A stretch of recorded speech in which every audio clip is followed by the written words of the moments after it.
Hi, this is Farrell. Welcome to my comic, Robot Todd, page 15. This is from issue 3, and these are some thumbnails.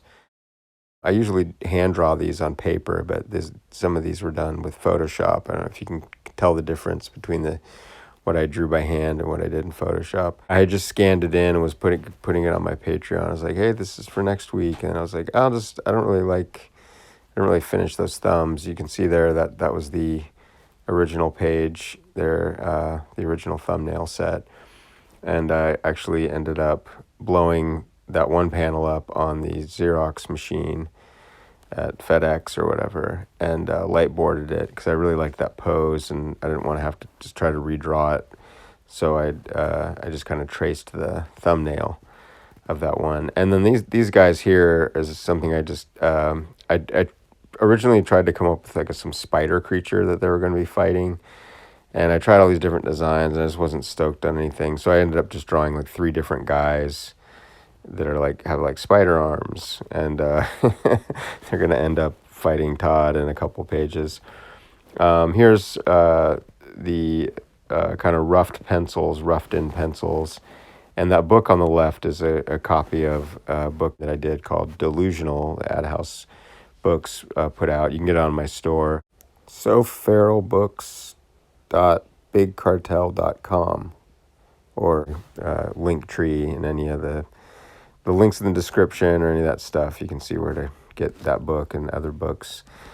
So yeah, I just ended up, you can see the old thumbnail there on the left with the big spider creature, but you can see in the first panel that I completely changed the panel entirely. Because I'm going to have the wizard guy show up in a few pages, I just decided he's just watching them. Instead of having just a shot of those 2 guys and then the little spider creatures coming after them, or kind of hiding in the shadows, away from the little fire that they're around. I thought it would be nice to have one more layer because the wizard's kind of using their eyes to see these guys. So I thought I'll just show him in his, watching his screens in his castle through them. And he's talking to these spider creatures that he's going to sick on the gang here in a minute. So here I'm starting the inks, and I was kind of hoping to get it all done in one session, but I got interrupted. I wanted to see how fast I could do it, if I could go from inks to color, finish all in one go, but it actually took me 3 goes. I just ended up finishing it today, and I think I was doing these inks 2 or 3 days ago, but you can see I'm inking with a brush. I've started doing that. I originally was doing this comic, inking it with a Faber-Castell Pitt pen, and just inking the foreground characters. And I'm still kind of just inking the foreground characters, but I started using a brush, a Raphael brush, and I actually ended up switching brushes. I think I started with this kind of an older brush that I'd been using, but it just gotten so worn down. I had a backup Raphael 8404, and again, all the brush that I use, the pens that I use, the inks, all that stuff's in the description with links and stuff if you want to get your own or try them out. 8404 Raphael is the name of the brush that I use, and size 2. And I use Dr. Martin's Black Star ink too, the high carb or the matte. I think I've used matte mostly, even though it still ends up, if you lay it on too thick, it still ends up having a bit of a shine, but it's really thick, opaque ink is what I like about it. So yeah, going back to what I was saying before, this first panel ended up being this wizard watching, the whole idea of this wizard guy, it's kind of I don't know, sort of based on me and my television consumption. So I watch so much TV my whole life. It's kind of this idea of these wizards sort of obsessing over things, and I even have it mentioned in this panel as one of those little critters. I went through a lot of the pencils. Took me a while again because I was trying to work on some of the dialogue stuff, and I went through a bunch of little revisions. I'm trying to write really small too, and one of the little critters that it makes was saying, something about boy, remember when Boss used to make stuff? Now all he does is watch these screens all day and talks to himself. And but then I kept trying to shorten it and make it a little more concise. So I ended up getting rid of some of that And I just have the one guy's like, boy, boss is, being really obsessive, huh? Or something like that.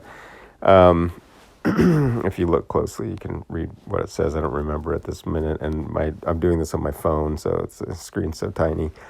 But yeah, so I had it pretty much all inked, all the line art inked, and I decided early on, because the last page I did, I think I was stressing too much about with the going from dark to light because of that one main light source. And then I also had the stars and the night sky kind of being another light source. I just decided graphically that it would look more interesting if I just did the sky black in the last two panels, just kind of splatter some stars on. So I ended up putting stars on with some white out and some opaque white paint, and then I just take my white brush, or the brush that I was using to dab on the stars there, and I just kept smacking it with my finger, like flicking it, and that kind of sprayed some little white paint here and there that kind of looks like little teeny stars and stuff. But like with the ink, sometimes it dries unevenly. Like it was like a little watered down in one of the passes I did, and I tried to smooth it out, but like it's just like subtly different to where I kept having to add black ink over it just to kind of make it look smoother.